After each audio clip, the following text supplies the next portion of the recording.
قرآن کریم کی مختصر مگر جامع تفسیر۔ اعوذ باللہ من الشیطان الرجیم، بسم اللہ الرحمن الرحیم۔ ومثل الذین کفروا کمثل الذی ینعق بما لا يسمع الا دعاء ونداء ثم بکم عمی فهم لا یعقلون۔ صدق اللہ مولانا العظیم، والحمد للہ رب العالمین۔ ناظرین کرام، یہ سورہ بقرہ کی آیت نمبر 171 ہے۔ چنانچہ آج میں اس کی تفسیر و توضیح کے ساتھ آپ کی خدمت میں ایک مرتبہ پھر حاضر ہوں۔ اس میں کفار کی ایک مثال بیان کی گئی ہے، اور مثال کے حوالے سے عرض ہے کہ قرآن کریم میں تفہیم کے لیے اکثر و بیشتر جو ہے وہ مثالیں دی گئی ہیں، اور بلکہ بعض کفار نے ان پر اعتراض بھی کیا کہ دیکھیں جی قرآن کریم کے اندر مکھی اور اس طرح کی دیگر مثالیں موجود ہیں۔ تو اس کے جواب میں کہا گیا تھا کہ مثال اس لیے بیان کی جاتی ہیں کہ تاکہ چیز جو ہے وہ اچھی طرح سمجھ میں آ جائے۔ سورہ بقرہ میں اس سے پہلے 2 مثالیں گزر چکی ہیں، منافقین کی مثالیں۔ جو احباب دیکھنا چاہیں وہ دیکھ سکتے ہیں، شروع میں میرے چینل کو تھوڑا سا نیچے نیویگیٹ کریں، آپ کو دونوں مثالیں جو ہیں وہ مل جائیں گی، شروع ہی میں ہے۔ چنانچہ اس آیت کے اندر کفار کی ان کی ناسمجھی اور ان کی نافہمی کے حوالے سے ایک بڑی خوبصورت مثال جو ہے وہ بیان کی گئی ہے، اور اللہ جل شانہ نے ان کو ان کی نافہمی اور ان کی ناسمجھی میں چوپایوں سے جو ہے وہ ایک طرح سے تشبیہ دی ہے۔ فرمایا کہ وَمَثَلُ الَّذِينَ كَفَرُوا، اور ان کی مثال جنہوں نے کفر کیا، كَمَثَلِ الَّذِي يَنْعِقُ بِمَا لَا يَسْمَعُ إِلَّا دُعَاءً وَنِدَاءً، اس چرواہے کی سی ہے کہ جو کسی ایسی چیز کو یا ان کے آگے جو ہے یا ان کو پکارے چلا جاتا ہے اور ان کو آواز دیے چلا جاتا ہے کہ جو کہ اس کی آواز کا ادراک تو کرتے ہیں، اس چرواہے کی چیخ و پکار کا ادراک تو کرتے ہیں لیکن اس کو سمجھتے نہیں ہیں۔ صم، وہ بہرے ہیں، بکم، گونگے ہیں، عمی، اندھے ہیں، فہم لا یعقلون، پس وہ عقل نہیں رکھتے۔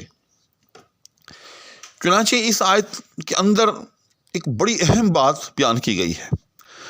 آپ نے دیکھا ہوگا کہ چرواہے جو ہوتے ہیں وہ اپنے جانوروں کو بسا اوقات پیچھے سے مختلف قسم کی آوازیں نکال کر وہ ان کو دائیں یا بائیں موڑنا چاہتے ہیں یا ان کو آگے کی طرف چلانا چاہتے ہیں۔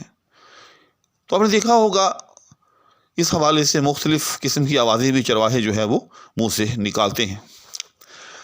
اب اگر کوئی چرواہا فرض کریں اپنے جانوروں کو اس طرح سے کہے کہ اے بھینس تو دائیں مڑ جا، یا اے بیل تو بائیں مڑ جا، یا اے بکری تو رک جا، یا اے بکری تو اور تیز چل، تو کیا یہ چوپائے جو ہیں اس چرواہے کی ان باتوں کو سمجھ سکیں گے؟ ہرگز نہیں۔ ہاں البتہ الا دعاء و نداء، ان کو ایک شور کا سا احساس ہوگا کہ کوئی ہمارے پیچھے جو ہے وہ چیخ رہا ہے، کوئی ہمارے پیچھے چلا رہا ہے، یعنی ان کو نفس آواز کا کہ ہمارے دائیں بائیں کوئی آواز جو ہے وہ لگائی جا رہی ہے، اس کا تو ادراک ہوگا، نفس آواز کا تو ادراک ہوگا، لیکن وہ چرواہے کی اس گفتگو کو اس طرح سے نہیں سمجھ سکتے کہ جس طرح سے ہم انسان اس چرواہے کی بات کو سمجھیں گے یا سمجھتے ہیں کہ یہ ہمیں دائیں ہونے کو کہہ رہا ہے یا بائیں ہونے کو کہہ رہا ہے یا چلنے کو کہہ رہا ہے یا رکنے کو کہہ رہا ہے۔ فرمایا کہ معاذ اللہ، اب ذرا اس مثال کے اپلیکیشن اب اس کا اطلاق ہونے جا رہا ہے، غور سے سمجھیے گا۔ فرمایا کہ معاذ اللہ ثم معاذ اللہ، آپ صلی اللہ علیہ وسلم جب ان کفار کو مخاطب کرتے ہیں اور ان کو ہدایت کی باتیں کہتے ہیں تو یہ بھی بالکل چوپایوں کی طرح آپ صلی اللہ علیہ وسلم کی آواز کو ایک شور سمجھتے ہیں۔ بس آپ صلی اللہ علیہ وسلم جو بات ان کو سمجھانا چاہتے ہیں، جو بات ان کو کہنا چاہتے ہیں، اس کی طرف بالکل متوجہ نہیں ہوتے، نہ اس کو وہ دل سے مانتے ہیں اور نہ ہی وہ اس کو اپنے کانوں سے سننے اور سمجھنے کی ہی جو ہے وہ کوشش کرتے ہیں۔ معاذ اللہ آپ صلی اللہ علیہ وسلم کی باتوں کو ایک شور سمجھ کر نظر انداز کر دیتے ہیں، اور اس کے نتیجے میں کیا ہوتا ہے کہ صم بکم عمی وہم لا یعقلون۔ چنانچہ اللہ جل شانہ نے ان کو یہ جو 3 قسم کی صلاحیتیں دے کر پیدا کیا ہے، اور یہ ہر انسان کو ہے، یعنی اللہ نے ہر انسان کو قوت سامعہ دی ہے، سننے کی صلاحیت۔ اسی طرح سے اللہ نے ہر انسان کو قوت ناطقہ دی ہے، یعنی بولنے کی صلاحیت۔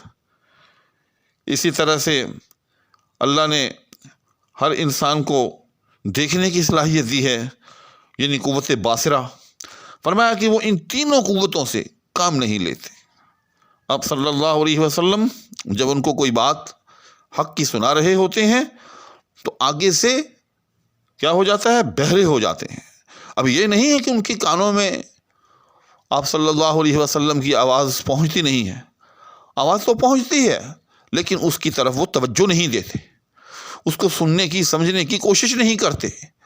تو جس طرح سے ایک چرواہا جو ہے اپنے جانور کو، جیسے میں نے عرض کیا کہ دائیں مڑ جا بائیں مڑ جا، اس طرح کے الفاظ سے اس کو سمجھانے کی کوشش کرے، تو وہ چرواہا جو ہے تو وہ جانور جو ہے اپنے چرواہے کی آواز کا ادراک تو کرے گا، اس کو ایک شور کا احساس تو ہوگا، لیکن وہ اپنے چرواہے کی بات کو سمجھ نہیں سکتا۔ تو معاذ اللہ اسی طرح سے یہ کفار بھی جو ہے آپ صلی اللہ علیہ وسلم کی فہمائش، آپ کی گفتگو کو سمجھتے نہیں ہیں، یعنی اس کے توجہ نہیں دیتے، اور اس طرح سے وہ جو ہے ایک طرح سے بہرے رہ جاتے ہیں۔ اس لیے فرمایا کہ سم یاد رکھیے گا، سم کی جمع ہے، اور اس کا مطلب ہوتا ہے بہرے ہونا، یعنی کانوں کی صلاحیت یا قوت سماعت سے محروم ہونا۔ اسی طرح سے فرمایا کہ بکمن، یہ ابکم کی جمع ہے، اس کا مطلب ہوتا ہے گونگا ہونا، یعنی بولنے کی صلاحیت سے محروم ہونا۔ تو آگے سے ہونا تو یہ چاہیے تھا کہ جب آپ صلی اللہ علیہ وسلم ان کو حق راستے کی طرف چلنے کے لیے کہتے ہیں، یا انہیں دعوت دیتے ہیں، یا انہیں بلاتے ہیں، تو آگے سے لبیک کہتے، اور لبیک کہتے ہوئے آپ صلی اللہ علیہ وسلم کی اطاعت کے لیے جو ہے وہ تیار ہو جاتے۔ لیکن کیا ہوتا ہے کہ ان کی زبانوں کو تالے لگ جاتے ہیں، وہ آگے سے لبیک نہیں کہتے، بلکہ اسی طرح سے خاموش کے خاموش یا گونگے کے گونگے ہی جو ہے وہ کھڑے رہ جاتے ہیں۔ اسی طرح سے فرمایا عمیون عامہ کی جمع ہے، عامہ اندھے کو کہتے ہیں۔ تو کیا مطلب؟ یعنی جب آپ صلی اللہ علیہ وسلم انہیں کسی راہ ہدایت کی طرف بلاتے ہیں، انہیں کوئی ہدایت کا راستہ دکھاتے ہیں، تو چاہیے تو یہ تھا کہ آپ صلی اللہ علیہ وسلم انہیں جو حق راہ دکھائیں وہ اس کو دیکھیں اور اس پر چلنے کی کوشش کریں، لیکن وہ کیا کرتے ہیں؟ آنکھیں میچ لیتے ہیں، آنکھیں بند کر لیتے ہیں، اور آپ صلی اللہ علیہ وسلم کے دکھائے ہوئے راستے کی طرف آنکھ اٹھا کر بھی نہیں دیکھتے، جس کا نتیجہ کیا نکلتا ہے کہ وہ اندھے کے اندھے رہ جاتے ہیں۔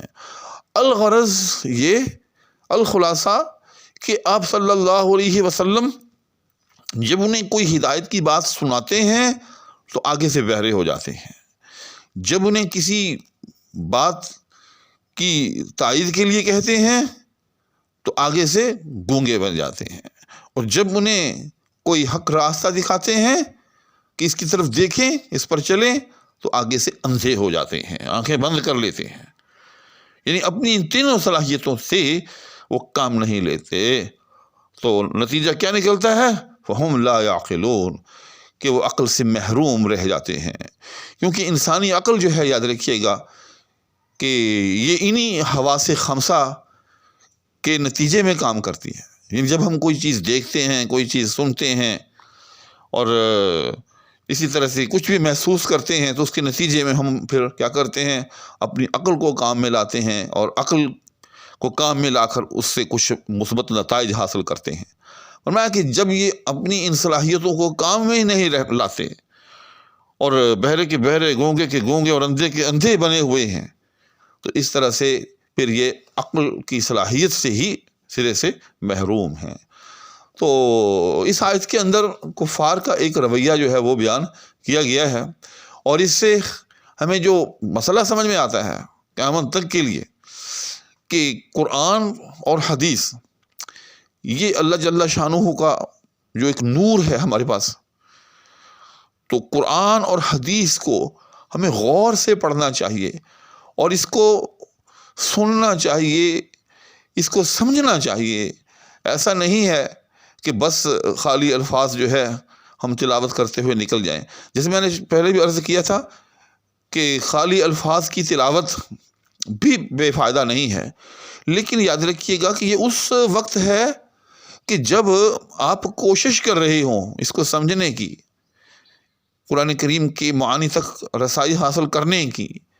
ٹھیک، اب ایک آدمی ہے مثال کے طور پر، اس کی 60-70 برس عمر ہے، اس نے کچھ پڑھا لکھا نہیں ہے، اب اس کے پاس ایسے کوئی مزید وسائل بھی نہیں ہیں، نہ تو اس کے قبا ساتھ دے رہے ہیں، نہ ہی اس کے پاس ایسے اور دیگر وسائل موجود ہیں کہ اب وہ قرآن کریم کی تفہیم جو ہے وہ کر سکے، کہیں جا کر کسی مدرسے میں جا کر یا کسی اور ادارے میں جا کر وہ قرآن کریم کے معنی سمجھ سکے یا کسی بھی ذریعے سے۔ تو اس کے لیے تو پھر یہی ہے کہ وہ الفاظ کی حد تک جو ہے وہ قرآن کریم کے ساتھ اپنا تعلق قائم رکھے اور تلاوت جو ہے وہ کرتا رہے۔ لیکن اگر اللہ جل شانہ نے کسی کو حواس خمسہ عطا کیے ہیں اور اس کے پاس ایسے ذرائع ہیں، اس کے پاس ایسا میڈیا موجود ہے، جیسے آج کل تو بہت زیادہ سوشل میڈیا ہی لے لیں یا یوٹیوب ہی لے لیں، ٹھیک، تو ایسے ذرائع موجود ہیں کہ جس سے آپ قرآن کریم کے معانی تک رسائی حاصل کر سکتے ہیں، اس کو سمجھ سکتے ہیں۔ تو ایسے لوگوں کے لیے یہ لازم ہے کہ وہ قرآن کریم کے الفاظ کی تلاوت بھی کریں، ساتھ ساتھ اس کو سمجھنے کی بھی کوشش کریں، جو اصل مفہوم ہے، جس مقصد کے لیے یہ قرآن نازل ہوا ہے۔ کیونکہ قرآن کریم تو ہمارا جو ہے کوڈ آف لائف ہے، ہمارے لیے ایک ضابطۂ حیات ہے۔ تو جب تک ہم اس کو سمجھیں گے نہیں، اس دستور حیات کو سمجھیں گے نہیں، تو ہم اس پر عمل کیسے کر سکیں گے؟ تو اس لیے یہ لازم ہے کہ ہم قرآن کریم کو سنیں، اس کو غور سے سنیں اور پھر اس کو سمجھیں اور پھر اس پر عمل پیرا ہونے کی کوشش کریں۔ امید ہے کہ آج کی میری اس ویڈیو سے بھی اس آیت کی تفہیم میں کسی نہ کسی حد تک آپ کو مدد ملی ہوگی۔ اسی کے ساتھ اور دعاؤں کی درخواست کے ہمراہ فقیر آپ سے اجازت چاہے گا۔ اللہ حافظ۔